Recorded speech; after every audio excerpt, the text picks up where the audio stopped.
Horror movies tend to live and die on the strength of their villains, because genre fans will forgive a lot of bad writing if there are some cool kills to savour and the bad guy is fun to watch. Coming up with a neat villain is evidently easier than writing a good script and directing a solid movie though, considering the number of recognisable horror villains who have gotten their start in a frankly terrible film.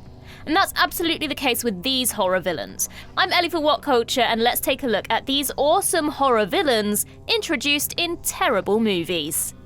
Starting with Lubdan, Leprechaun. 1993's horror comedy Leprechaun is pretty damn ropey by any conventional metric. Memorable only for starring Jennifer Aniston in an early role, and also Warwick Davis's genuinely superb performance as Lubdan, the vengeful leprechaun. Despite the campy nature of the material, Davis gives a genuinely well-rounded and fully committed turn, bringing playful menace to the character while aided by some undeniably brilliant makeup and costume work. Without such a great performer and killer character design, Leprechaun would have surely been a one-and-done affair, yet it led to a 6-movie franchise in which Lubdan went to both outer space and the hood, with Davis portraying him for the entire original run of movies. For as deeply stupid as the first film, and really the entire franchise, is, the villain work is actually honest-to-God brilliant throughout. Lubdan proving to be one of the most supremely watchable and even downright iconic horror villains of the 1990s. The Fool, Tarot. Much as a horror film based on tarot cards might seem like it's scraping the bottom of the conceptual barrel, at least last year's Tarot had a fun central idea. Have the various characters from the tarot deck manifest in the real world and start killing people. While most of the murderous entities didn't move the needle much, there was one notable exception: the Fool. While Paxton, who drew the Fool card at the start of the film, is heading home one night, he finds himself stalked by it. After Paxton flees to the apparent safety of his dorm building, he rides the elevator up to his floor, but when the door opens, the Fool is right there waiting for him at the end of the dark hallway.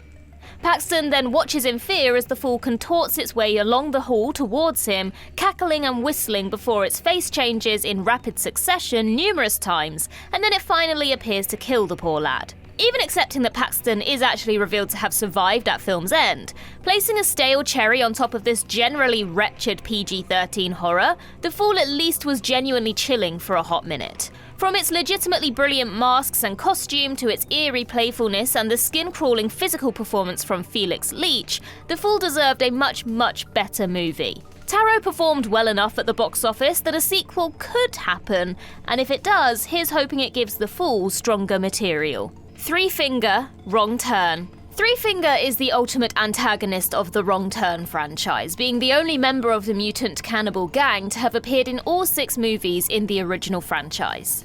And while 2003's first Wrong Turn was ultimately a rather airless riff on the Hills Have Eyes formula, it was tough to deny that the leader of the cannibals, Three Finger, had the juice from the start. Despite his overwhelming sadism, he was also shown to be a smart and resourceful villain, which, combined with awesome makeup work and a chilling performance from the brilliant Julian Richings, ensured he became the film's clear breakout character. This paid off dividends in the vastly superior sequel, Wrong Turn 2: Dead End, which adopted a more darkly comedic tone per the direction of Joe Lynch. And even though Three Finger was ultimately portrayed by 5 different actors across the 6 movies, there's still enough consistency in the performances to make the character the undeniable MVP of the series. Gerald, 13 Cameras. The real and arguably only success of 2016's horror thriller 13 Cameras is that it presents audiences with one of the most nauseatingly off-putting genre villains of the last decade. Gerald, a bug-eyed, murderous landlord who uses hidden cameras to secretly watch his tenants. Between the hulking, lumbering physicality of the late Neville Archambault and the sheer vileness of his lecherous perversions, watch the guy for more than a few minutes and you'll want to take a shower. But the core of Gerald also feels more disconcertingly real than your average horror baddie. It's easy to believe that people like him exist, while ironically most of Gerald's victims are written considerably less persuasively. Yes, it's with the plentiful drama of 13 Cameras' other characters that the Enterprise begins to fall apart, and so pretty much any time we're not with Gerald, it's a slog to get through. The same is more or less true of sequels 14 Cameras and 15 Cameras, the latter sadly recasting the role of Gerald due to Neville Archambault's death in 2022. The Firefly family, House of a Thousand Corpses. Though Rob Zombie's House of a Thousand Corpses certainly has its cult of loyal fans who celebrate it as a work of vulgar auteurism, it's pretty tough going for everyone else. A messy, aesthetically unpleasant, even confusing experience, which feels like warmed-over offcuts from the Texas Chainsaw Massacre. But it did at least introduce the world to the Firefly family, the deranged clan of serial killers who spend the movie brutalizing just about anyone they cross paths with. The performances from Sid Haig as Captain Spaulding, Bill Moseley as Otis, and Sherry Moon Zombie as Baby Firefly were strong enough to just about triumph over the ropey material, before getting their full due in the vastly superior sequel, The Devil's Rejects. The sequel rather smartly delves deeper into the trio as characters, fashioning them as villain protagonists who the audience might well end up warming to somewhat. Just enough that when they seemingly perish in a police shootout at the end, you actually care. But of course they didn't really die, as was revealed in belated threequel 3 from Hell. Brahms, The Boy. 2016's The Boy is pretty much only remembered for its inspired climactic bait-and-switch villain reveal. For most of the movie, we're led to assume that protagonist Greta is dealing with a possessed doll, Brahms, which appears to be haunted by the presence of the real Brahms, a young boy who died in a fire 20 years prior. But at the end, we learn that Brahms is actually very much alive and has been secretly living in the walls of his family home the entire time, having been behind all the apparently supernatural goings-on during the film. It's a fun and genuinely diverting reveal, and frankly, the mask-wearing childlike Brahms makes for a more eerie antagonist than a goofy possessed doll. But the rest of the movie leading up to Brahms' coming out party is a maddeningly dull affair that borrows liberally from the Haunted House playbook. The less said about the sequel, which more or less retcons the original film and reverts to the whole cursed doll shtick, the better. The Creatures, Bird Box. The concept at the heart of Bird Box is actually quite brilliant. Earth is invaded by a fleet of entities which can induce anyone who looks at them to kill themselves. And to director Suzanne Bier's credit, she commits fully to the bit of never showing them throughout the entire movie. Though the original plan was to indeed reveal their grotesquely cherubic designs, Bier ultimately felt that the creatures looked silly and in one of her cannier creative decisions left them entirely off screen. After all, even state-of-the-art effects are no match for what the audience's mind can conjure up, and so the implied presence of these creatures results in the film's most chilling moments. It's just a shame that everything surrounding the entities is kind of a bore.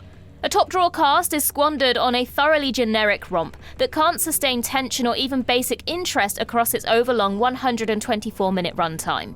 2023's spin-off Bird Box Barcelona wasn't up to much either, but at least it had the restraint to also keep the creatures unseen. Jacob Goodnight, See No Evil.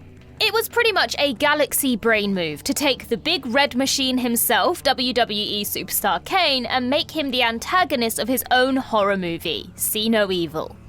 With his extremely imposing height and experience playing one of wrestling's most iconic villains, it wasn't terribly surprising that Kane was a snug fit to play the film's serial killer Jacob Goodnight. Goodnight is a no-nonsense killing machine who effortlessly dismantles the doomed delinquents who are clearing up the abandoned hotel where he hangs out. The kills make the movie, especially an unforgettable sequence where Jacob shoves a mobile phone down a woman's throat, because otherwise this is a very typical WWE Studios film. That is to say, the script reads as though it was frantically scrawled on a few napkins the night before shooting, and there's virtually nothing to get invested in on a character level. It nevertheless performed just well enough to get a direct-to-video sequel in 2014, which at least benefited from a massively superior cast, including genre veterans like Danielle Harris, Catherine Isabelle, and Michael Eklund.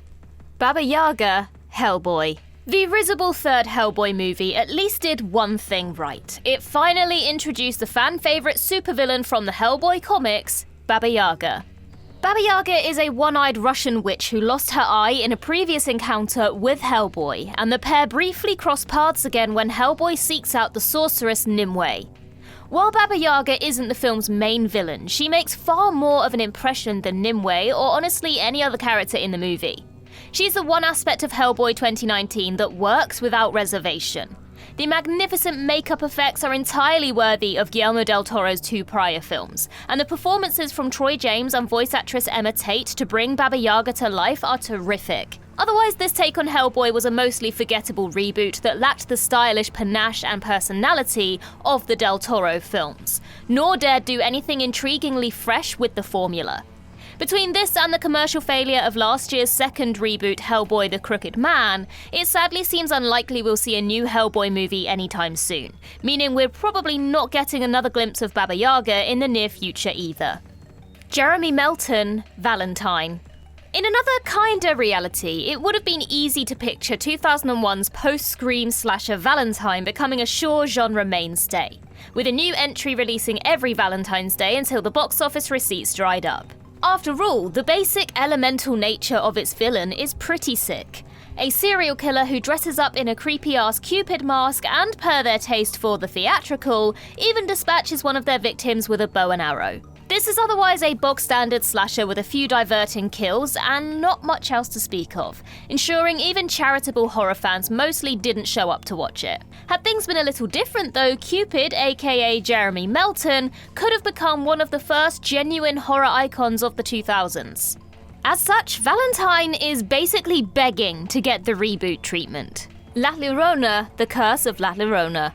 The titular vengeful ghost from 2019's Conjuring Universe movie The Curse of La Llorona wasn't an original creation for the film, but a pre-existing figure from Latin American folklore whose origins go back roughly 500 years. La Llorona, also known as the Weeping Woman, is a ghostly entity who roams near bodies of water, mourning her children she drowned in a jealous fury due to her husband's infidelity.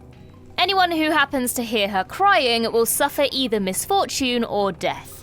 It shouldn't have been hard to make a compelling horror film out of such a fascinating slice of centuries-old folklore then, but the film ultimately reduced its rich inspiration to a battery of generic jump scares and little else. The very same year, La Llorona, a Guatemalan art house take on the legend, was also released to considerably greater acclaim, though predictably received little attention from the mainstream. There is scant hope for this Hollywood iteration though, as a sequel, The Revenge of La Llorona, was recently confirmed to be in development. Fingers crossed that it digs a little deeper and ditches the stodgy, played-out scares of its predecessor for something that will actually stick with audiences. Chromeskull, Laid to Rest. Never underestimate the impact of an awesome-looking mask. Case in point, we have Laid to Rest, a basic assembly slasher that in the very least gave horror fans quite the memorable antagonist, Chromeskull. Not just a clever name, Chromeskull indeed rocks a chrome skull mask as well as two gigantic hunting knives. But here comes the real rub. He also records his kills with a camera mounted to his shoulder. Outside of Chromeskull's cool look and cute gimmick though, there's little here to savour beyond some outrageous gore, which was at least enough to make the film something of a cult hit. Though a sequel was produced in 2011, franchise creator Robert Hall sadly passed away suddenly in 2021, seemingly bringing Chromeskull's brief cinematic tenure to an end. In much the same way that Terrifier's Art the Clown became a global icon out of humble beginnings, it's easy to see how Chromeskull could have become a viral hit after another sequel or two. The Predalien, Aliens vs Predator Requiem. Though the concept of the Predalien, a hybrid between the Predator and Alien, has been around since the 1990s, it didn't get its cinematic coming out party until 2007's sequel Aliens vs Predator Requiem. While the creature technically appeared for a few seconds in the first Aliens vs Predator when it hatched out of Predator's scar, its first proper appearance as a hell-raising adult was saved for the sequel. And let's get the obvious out of the way. This thing looks amazing from a design perspective, fusing the most distinctive elements of the Predator and Alien into one even more terrifying entity. It's quickly established that the Predalien can make short work of just about anyone or anything that gets in its way. It's just a shame that the movie surrounding all this is so damn bad. For one, it's quite literally too dark. The low-lit cinematography has been widely criticised ever since Alien vs Predator Requiem came out, making it tough to fully savour the Predalien and its gory kills throughout. And on top of this, the human characters are both thinly written and excessively featured, ensuring the film fails to deliver on the full promise of the first film's gnarly cliffhanger. Gus Gilbert, Pet Sematary Two. Pet Sematary 2 may be a largely inept follow-up to one of the most disappointing Stephen King adaptations, but it sure does have one awesome secret weapon at its core. Gus freaking Gilbert. As the cantankerous local sheriff, Gus is a real piece of work, alright, being abusive to his stepson Drew, enough that audiences were thrilled to see him mauled to death by an undead dog mid-film. But this is where Gus's villainous arc is just getting started. When Gus is buried in the Indian burial ground, he returns as an even more sadistic, now undead version of his former self. This gives the great Clancy Brown the floor to absolutely swing for the rafters with his riotously bonkers performance, without which Pet Sematary 2 would surely have been quickly forgotten. Instead, it's a bad sequel to a mediocre horror movie that just so happens to serve up one of the most fascinatingly twisted screen psychopaths of its era. The Jester. You couldn't be blamed for taking one look at the Jester and assuming it to be a Craven Terrifier knockoff. This murderous, orange-suited trickster basically attempting to cash in on the same fusion of gonzo violence and campy, over-the-top performance. Though Jester actor Michael Sheffield certainly gets an A for effort with his mute physical work behind the mask, the original film is a painfully cheap, generic horror flick that invests far too much time in a tedious daddy-daughter storyline and not nearly enough in showcasing its creepy title character.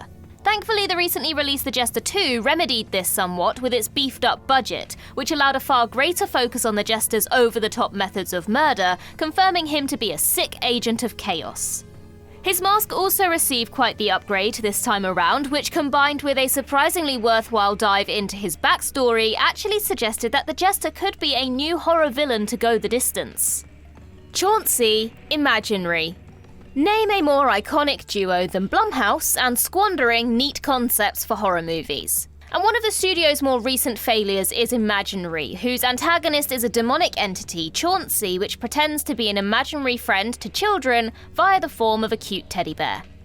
Again, a cool idea for a horror film in which a demon can terrorize a family in plain sight. And for all of the film's issues otherwise, the brief glimpses we catch of Chauncey as a monstrous bear demon thing are genuinely terrifying.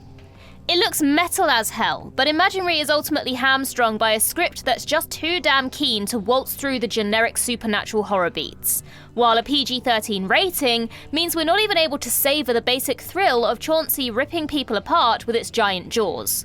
Imaginary performed fine at the box office, but whether those returns will be enough for Chauncey to get another go-around remains to be seen. He definitely deserves it, even if he was fundamentally undermined by the movie surrounding him. The Cultists VHS Viral. You'll struggle to find a fan of horror anthology franchise VHS who doesn't think that 2014's third film, VHS Viral, is far and away the worst entry in the series to date. After two impressively consistent anthologies, Viral is a maddeningly slipshod affair, with all but one of its stories failing to raise the pulse at all, combining a series of largely lackluster scripts with the most technically messy filmmaking of the entire series. The only exception is Justin Benson and Aaron Moorhead's short Bone Storm, where a group of skaters find themselves facing off against a cult, who after being killed are resurrected as skeletons to continue their assault. The relentless cultists are genuinely terrifying, and this is the only segment in the entire movie which has any sense of sustained, intense energy. Everything else feels so tired, played out, and half-assed. Though we don't end up learning much about the cult, their sheer physical presence makes them stand out in an otherwise unremarkable anthology. Calux, Truth or Dare. The actual idea of making a horror film based on the party game Truth or Dare is pretty fun, and in the 2018 namesake, it involves a demonic entity named Calux who runs a cursed, often fatal game of Truth or Dare, forcing people to participate against their will. There was absolutely a way to make this movie work, because the seeds of the concept are solid fodder for a campy, knowingly silly horror comedy. But of course, it commits the sin of taking itself about 300% too seriously. Moreover, the PG-13 rating means that the loony, Final Destination-esque death scenes are infuriatingly tame, ensuring the film can't even coast on the insanity of its over-the-top kills. Calux, you were done dirty by a terrible script and lackluster direction, but you definitely had promise. Hell, a teased sequel even has the Truth or Dare game going viral around the world, yet despite this film grossing almost $100 million worldwide, it puzzlingly never came to pass. Art the Clown, All Hallows Eve. There's no denying that Terrifier's Art the Clown is one of the few genuinely iconic horror villains of the 21st century. But he actually made his first feature film appearance a few years before 2016's original Terrifier. Art's big screen debut came in the 2013 anthology film All Hallows Eve, which was directed by Art's creator Damien Leone. Two of the anthology's segments actually incorporated footage from art-centric shorts Leone had produced previously, The Ninth Circle in 2008 and Terrifier in 2011. To call All Hallows Eve rough is quite the understatement, even accepting its obviously tiny budget. The shorts vary wildly in quality, and save for both the excellent design work on Art and some decent gore, it's mostly a dull, unappealing affair. As a dry run for what Art would become, played here by Mike Giannelli before David Howard Thornton took over for the Terrifier features, it's an intriguing artifact, though nobody would blame you for skipping past the frankly awful segments without Art. And finally, the Bye-Bye Man. The Bye-Bye Man. The Bye-Bye Man, a horror villain clearly intended to launch his own franchise, and yet despite the character's genuine potential, he was swiftly undone by his own terrible debut. The Bye-Bye Man is a demonic entity which can be summoned by anyone who either thinks or says its name, after which it'll stalk and eventually kill the person in question. It's certainly a compelling concept for a new serial killer, one whose existence is predicated solely on its own legend continuing to be spread like a curse.